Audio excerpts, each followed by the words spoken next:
Excellencies, ladies and gentlemen, we're going to get this session underway. We've got a pretty tight schedule, about 55 minutes, so I do need to get us underway. A very warm welcome to all of you here in the room and to all of those watching online, and I know there are plenty of you. My name is Axel Threlfall. I'm with Reuters, based out of London.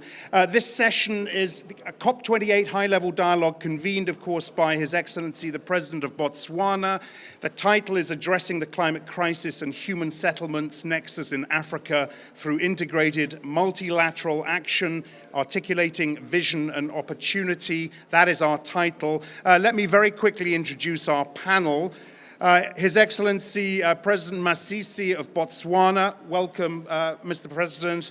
His Excellency President Geingob of Namibia. A very warm welcome to you too. Maimuna we're waiting for, I believe. Yep. Jean-Paul Adam. At the end, their Deputy Special Advisor of the UN on Africa, and Mr. Kamal Amakran, Managing Director, Global Center for Climate Mobility, and the Climate Envoy of the Presidency of the United Nations General Assembly. Welcome to all of you. Look, humor me for just a second. I want you to picture this scene. It's 2050. And urban life has never been better. Despite more people living in urban areas than ever before, Africa's towns and cities are now healthy, affordable, and inclusive places to live. The infrastructure design makes living a 1.5 degrees aligned life almost second nature. Integrated multilateral cooperation empowers a holistic approach to development cooperation. Visionary public policies coupled with cutting-edge innovations by business have created the net zero life in cities that we all aspire to, with citizens included at every step of the way. President Masisi, let me start with you. What would it take, do you think, Mr. President, to make that vision a reality? Thank you very much. I think there's a lot at stake for us, particularly in Africa. Can everyone hear the President okay? Yeah, go ahead. Hello. Thanks. Thanks for the question. I was just saying that I think there's a lot at stake that's in it for us as Africans, particularly that we are at the tail end of things. We are at the receiving end of things. Most of the pollution that result in the consequences that we suffer are being managed by those in the developed north on the main. And so we are reduced to being reactionary on the main to adapt so that we mitigate for loss and damage. And this comes at a huge cost to us, both in terms of loss of human life, loss of human livelihood, degradation of the environment, our ecosystems, and general displacement when there's massive environmental degradation and destruction to our fields, which results in us not being able to produce any crops. But it doesn't mean that we're completely could abdicate responsibility. We have a responsibility and role to play. Yep. Because we do to contribute. We do to have an opportunity to transition. We do to have an opportunity to avoid the pitfalls that others went through. Yeah. But more than anything else, because of the urgency that we face, that's upon us, we call on the world, particularly those most responsible, to be most paying for this that we need in order to maintain our commitment to the 1.5 degrees by 2030. Thank you very much, Mr. President. Same question to you, President Geingob. I've painted that rosy picture where we want to be, where we need to be. How far from reality is that as you meet people here on the ground in Dubai? Thank you, but really, must I come to Dubai and talk to Africans? I thought I was going to address people to sell my country about green hydrogen. I'm talking about now I have to talk to Africans here. I want to move on, not just talking, talking about green hydrogen that I want to sell and invite you to come and invest so we can address the climate change situation. Now I have to talk to Africans. Most of them are from my country. How now really it's not fair. I travel all the way to come here to sell my country. Come and see what we are doing, what we are caused for us.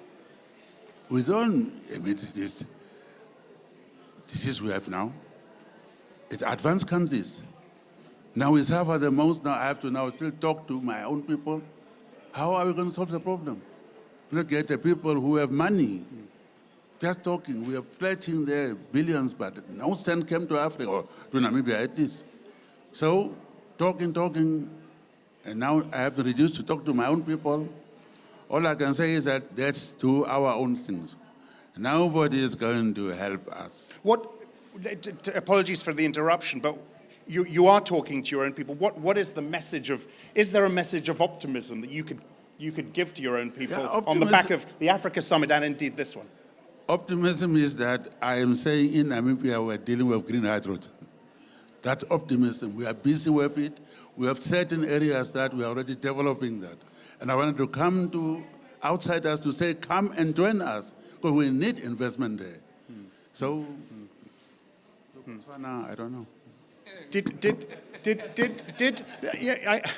I mentioned the Africa Climate Summit very quickly. Did that summit in September, do you think, better position the African negotiating bloc bloc coming into COP28? Were you in a better position? Go ahead. Yes, indeed, we are, because we converged around the issues, the priorities, and not only was it for us to exploit those areas that are common to all of us in which we could mitigate, it also coalesced around or converged around issues to do with speaking with a single voice with respect to calling for smart investment in the value addition that would transition us from fossil fuels in all our African countries.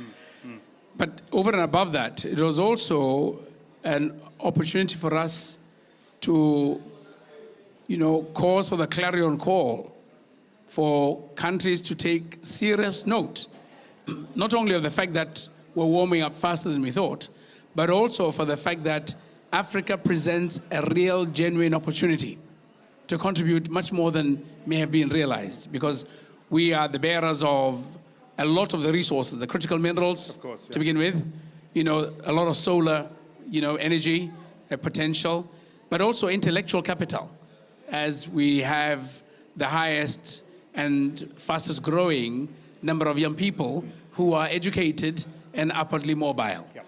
And so the opportunities in Africa are immense. The opportunities for investment, as President Gengob said, particularly in smart agriculture, to produce good, healthy food, are enormous, because many of our lands and countries have not exploited the agricultural potential, including the harnessing of the water resources to balance out on the challenges that we face. You find, just a quick follow-up, this is a message you say over and over again at these meetings and other meetings.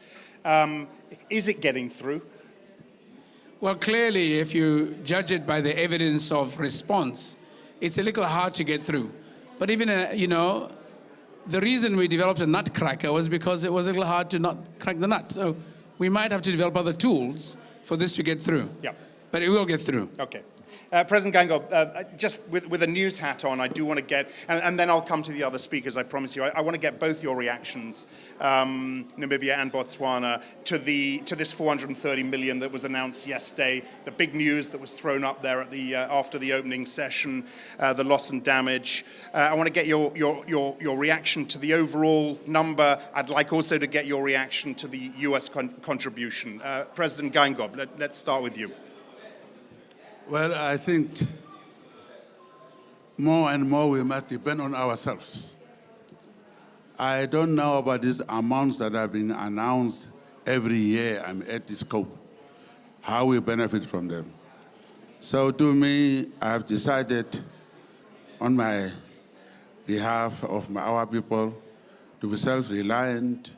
We are talking about areas we are going to invest in and invite investors to come so we can address the global climate change ourselves.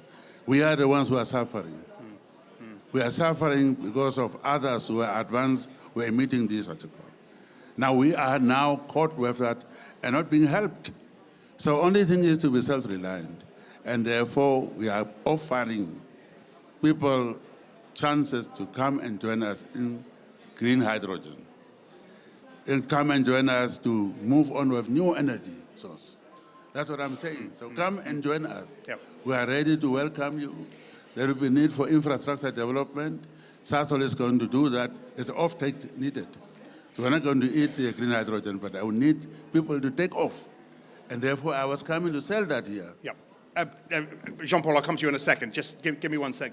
President Sisi, very quickly give me your reaction to the 430 million, but I also want your reaction to the 17.5 from the US. You know, we're excited about the announcement and the quantums. We need to feel it, and fast. So far, we haven't. Both of them. You know, it needs to make a difference to the lives of our people. It needs to make a difference to the infrastructure in place. It needs to make a difference to our systems. And these amounts of monies also need to take account or cognizance of our ability to absorb those resources and utilize them. Thank you very much. Jean-Paul, I'll come to South-South cooperation in just a second. I know you want to say something about that. But let me get a view from you as well on this, this loss and damage fund. Well, I think, first of all, we have to recognize that it's a huge step forward that we have the fund and that there is some capital in it, because we didn't have this even a few days ago. So that's a huge step forward. However, I think that we are facing a climate emergency with real impacts, and the amounts that have been announced, at least for the moment, we hope that others are going to come forward and there's going to be more announcements. But what we are seeing for the moment doesn't reflect the urgency, doesn't reflect the scale of the emergency, and particularly when we look at it in contrast with what's being spent on wars and on other aspects. And just maybe to say, I think that both presidents, I think, have been very strong to say, this is good, it's a step in the right direction, but the real difference is going to be made by Africans themselves, investing in areas that are going to be transformative on their economy, whether it be critical minerals or green hydrogen. Yeah, okay. And Kamal, very quickly, I don't know if you want to comment specifically on the fund announcement, that big announcement yesterday. Maybe give a general, just an overview from where you're standing right now. I look at the glass half full. It took 7 years to have the Green Climate Fund. We got this done in 2 years, so congratulations to our leaders. But the glass is only half full, and we still have to work to make sure that it's fully full. Not only as a structure, but as President Masisi said, that the deed is there. Because the amounts needed are in the $125 trillion to achieve the transition by 2050. So you can see the difference. But it's definitely, as our president noted, this is a process, not an event. We have to keep in the right cap, and we have to ensure that the speed is much faster than in previous experiences. President Sisi, what is a successful COP28 for Botswana? A successful COP28 is when you get down and you talk about specific challenges that face not just Botswana, but the region, because this is systemic. And we pull other countries together and we have a real, genuine response. I mean, take issues of mitigation against effects of drought, and take food production. What seeds do we have that's being developed to deal with that? What infrastructure have we put in place to address that? What adaptive technologies have we generated to develop new housing, systems, public housing or, office housing? And what means of transportation are we developing for our rapidly growing cities in terms of the mobility that people need for moving the economy. But more than anything else also is many of us in the sub-region are very dependent on mining. Of course, yeah. What energy? I mean, talking big, huge quantums of energy, smartly developed and not, isolated because of territorial boundaries. But what smart energy solutions are we providing? And what are we doing to harness our natural endowments, such as the sun?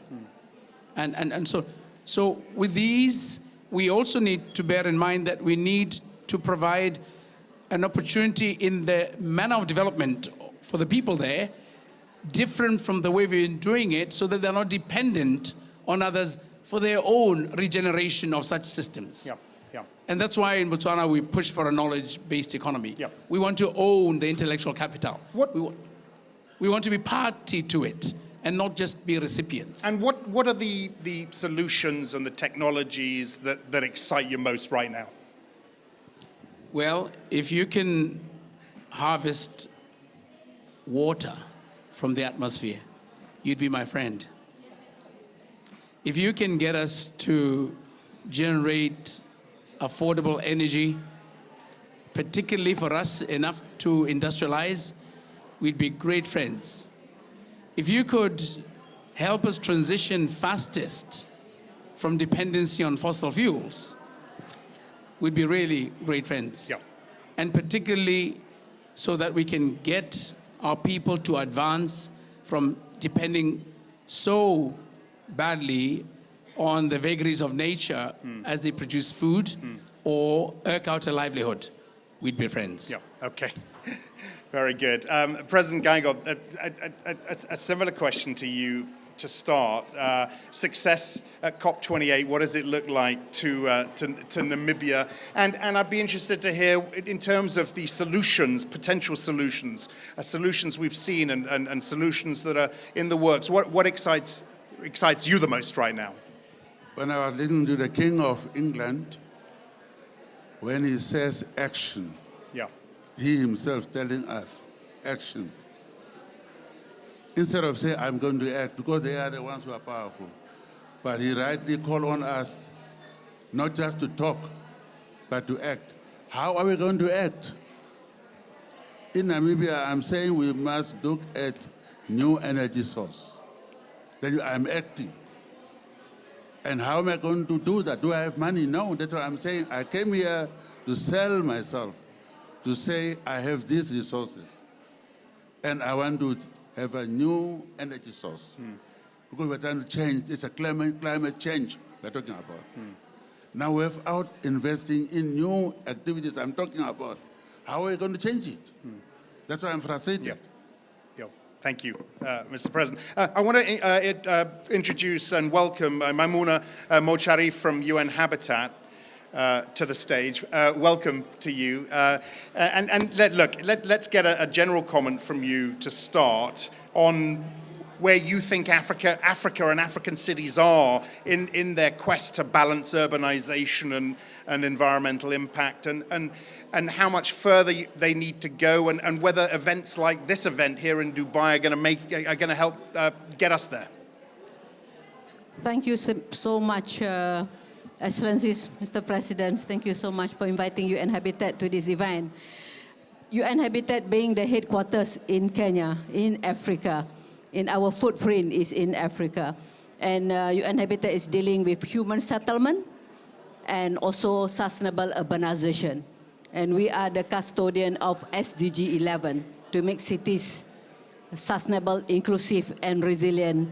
And then this is very, very important in Africa because African continent is one of the most fastest urbanizing continent in the world, and together with Asia. But I think this, looking at the sustainable urbanization, when you talk about sustainable urbanization, I think what is important is that we have to look at it in more holistic and integrated. That's the reason why last COP27 and this COP28, UN Habitat, together with other stakeholders, are bringing in the ministers of urbanization, the environment, finance, stakeholders like mayors to come together. We cannot segment climate when we discuss about climate only with the Minister of Environment, because whatever happened in cities, in sustainable urbanization, in the planning of the land uses in the country, in the cities, will have an impact to the climate. But when you all, okay, and point taken, when you do all get together, and it's great that you all get together at events like this, what are the steps that you discuss? What are the solutions that you put on the table? What do you leave the room with that can be used efficiently and effectively across the continent? I would like to look that into 2 points. One is, this is the stage that we are sharing what works in other countries or in other cities, and how can we turbocharge and transform that what works in other cities in, maybe in this case, in Africa. So what's working? Give us a good example of something that's working well that should be copied across the continent. Especially that, for example, like there are cities, they are pouring forward in terms of the reducing the carbon emission, for example. And through, as I still putting up, is through integrated way of looking at planning. When you have the national urban planning, it's trickle it down through the leadership, to the governance, and through the capacity, plus funding. So that's why I heard about the president said just now, we want action. We don't want any more declaration. We want declared action. And action have to come now. I think that's what we would like to see, is that after COP28, we will be a very clear work plan and action-oriented and also a target. And this one need leadership, need governance, and needs capacity. Capacity in this case is the people with the capacity, the knowledge, and also capacity in terms of funding. I think these 3 things is very, very important. And absolutely. And it's let's face it, it's a very familiar refrain. Jean-Paul, let's talk about partnerships, South-South cooperation, how important it is, how important a role that plays in moving things forward. Right, I've been given another mic. Is this working? Yeah, that works very great. good. Okay, so I think one of the areas, and I'm obviously within the United Nations system, but I think we've also heard from the presidents of the initiatives being done within Africa, and I think South-South cooperation is really an avenue to allow some of the best practices to be adopted more broadly across the continent. I will just mention a few areas where I think this is of particular interest. Firstly, if we look at investment and investment in infrastructure, of course we need foreign direct investment from outside the continent, but there's a huge opportunity to also leverage institutions within the continent. Most of Africa's pension funds today are investing outside. How can that money be channeled into getting a return on investment, for example, on green hydrogen, investing in the critical mineral space, or investing in the ports that you will need to transport this green hydrogen from outside the continent, but also perhaps to other destinations within the continent. Secondly, looking at the development, for example, of technologies that would be appropriate, such as digital technologies, building on the positive experiences of countries across the continent that have used this very, very effectively. And overall, being able to build on those best practices in a manner which allows for the acceleration that we want to see in terms of climate resilient development. Okay, good. Kamal, in the interest of trying to put some concrete solutions on the table, President Masisi talked a little bit about, or mentioned, mobility across the cities. Considering this incredibly important link between climate change and mobility, what are the strategies that the strategies you're putting forward that you're taking seriously and we should be taking seriously, leaving the others aside that have been talked about for so long? The first important point to keep in mind is that forced displacement or forced migration is the human face of the climate crisis. If you want to really grab it, you have to see those who are moving from their farms because they cannot harvest and they are moving to the cities. And this leaves us in a very interesting position when it comes to strategies. We should not have a strategy to plan. We should anticipate to plan. And this is where, going back to what President Masisi mentioned, we have the knowledge, we have the data. We can, to some extent, predict the futures, not one future, but the different trajectories. And based on those possible futures, we need to understand the realities today, and we need to plan for what is the best possible trajectory. We cannot wait until things happen and react. So we need to move from a reaction mode to a transformation mode. How do you plan for a better tomorrow? But how do you harness knowledge? How do you harness data in order to have a better understanding? And I emphasize, only the Almighty knows what tomorrow is made of. But we know what are the possible futures because we know what we can cook with. Yeah. We know what we can play with. And I think that is the approach that we should adopt when it comes to the relationship between people and the climate crisis. Agreed. When's it going to happen?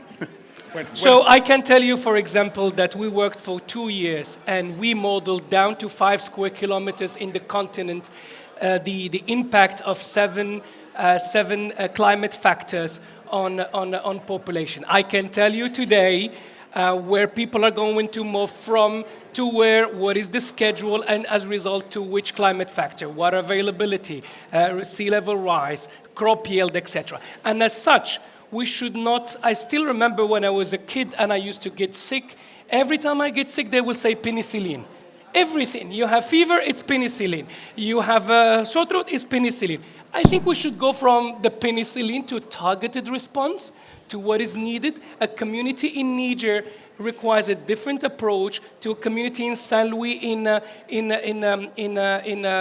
in Senegal that is impacted by sea level rise, to a community in Botswana that is impacted by the encroachment of the flora or the fauna on the population. It's a mosaic, and we need to approach it differently. It's not a strategy that you set in advance based on what you want to see, but it's based on what can be done. Yeah. President Geigo, who do you need to speak to here in Dubai? Who is it essential that you find and you speak to, and that person or that group of people hear your message? You know, we often sense a weariness. At meetings such as this one. Firstly, what might change that for you here? Let me apologize to the people here. I was not belonging here. I was just following him, even with my delegation. So I thought I was going somewhere, so I apologize for my behavior. No. It's a wrong place. I don't belong here. Well, people we're going to talk to, as I said, are potential investors. Yeah.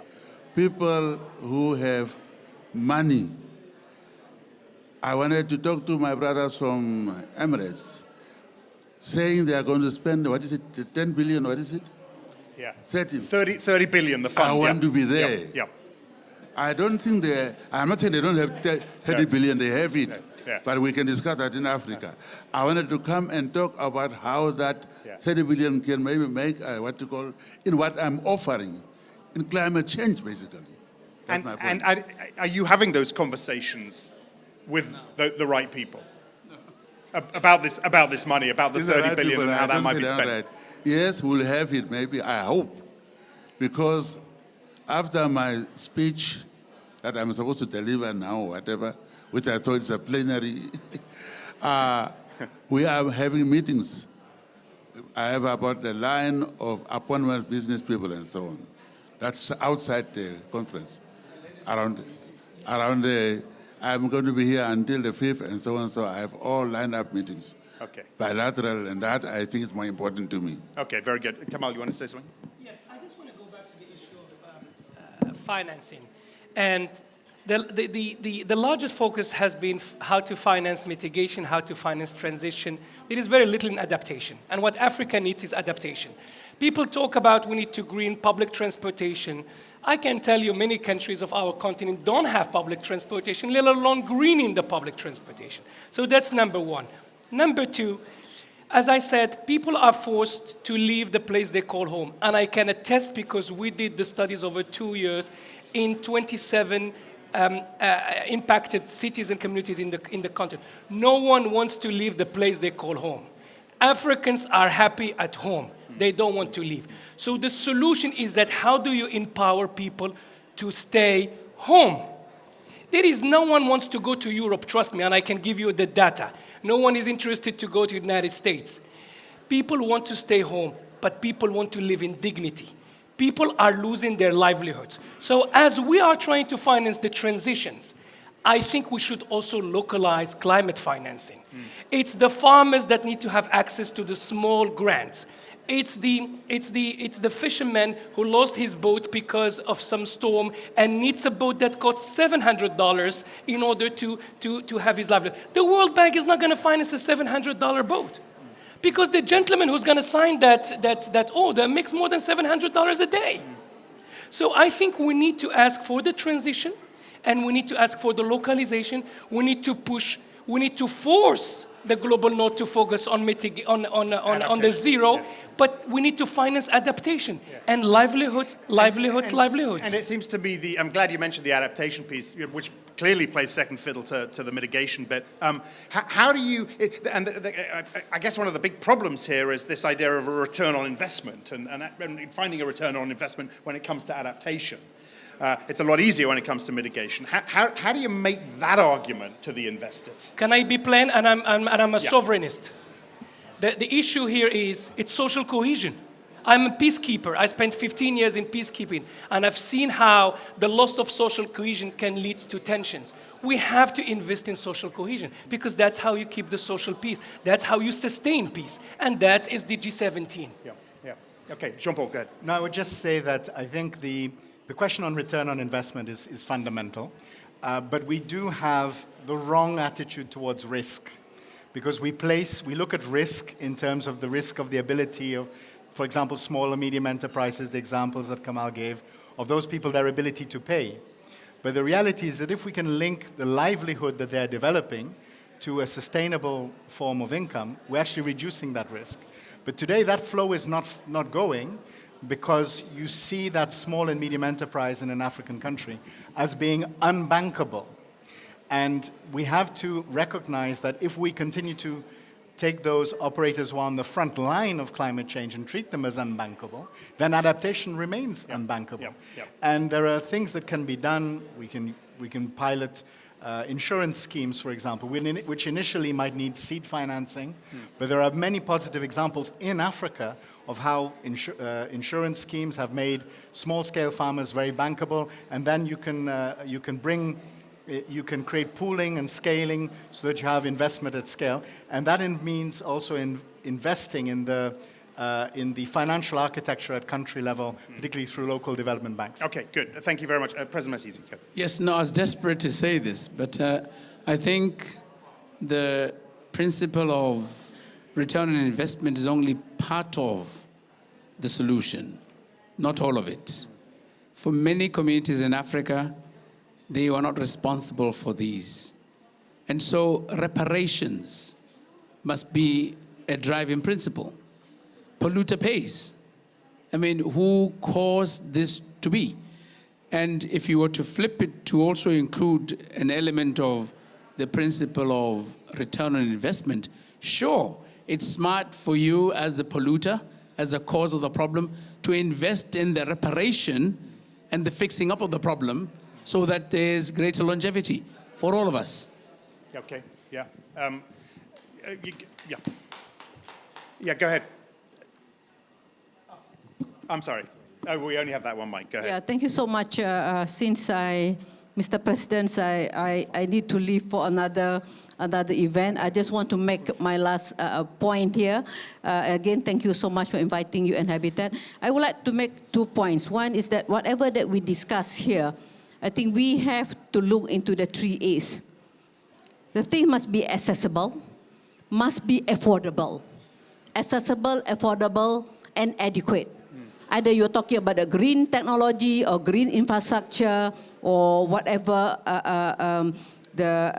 innovation or urban solution or climate solution that we would like, or nature-based solution, whatever it is. And then 3 A's, and it must be in line or aligned with 4 P's: public, private, people partnership. Okay, good. If not, it won't work. All right. So thank you so much, Thank Mr. you. President and Moderator. I need to leave. Thank you so much for this opportunity. Thank you very much. And look, we're all going to go in about 3 or 4 minutes. We're going to do a quick group photo, but I do want to get just a very quick comment from President Masisi and President Geingob. President Geingob, let's start with you. We're on day 1 now. You're going to be here for a few days. You're going to be speaking to, as you said, to a number of people. What gives you the greatest reason for optimism, if anything, when you go back to your home? That we are talking about it, but not acting. And even King of England said we must act, not just talk. So I will be encouraged that we all realize that we must act and lost less. I talked less. If that is true, I will be happy. Okay. With that, I will go home because you are going to act. But if it is again next year, talking, and I will be disappointed. But now I want to go back. I am a peacemaker. I want to go back happy that I listen to big people talking about action. And that is hopeful because maybe we are changing now. The world is moving on. From now on, maybe after I meet some top people, talk to them, they will make me happy. Now, I'm not happy, but there is hope that they will make me happy. Okay, good. And President Masisi, what's going to make you happy when you go home? Well, the thing that's going to make me happy is the realization by many increasingly that the urgency is really upon us. And there's greater commitment to responding to our true needs. And with the indication to want to have bilaterals on very specific items, different from even last year, makes one very hopeful. So I'm pretty optimistic we'll get it through. Okay. And sitting next to President Geingob always makes me happy. And he talks to me and I talk to him. He's got some money. We'll get some from him. Yeah. All right, President Geingob, President Masisi, to Kamal, Jean-Paul, and Maimouna, thank you very much indeed to all of you. That was a great discussion. We're going to do a quick group photo, so please don't run away, and then you can run away.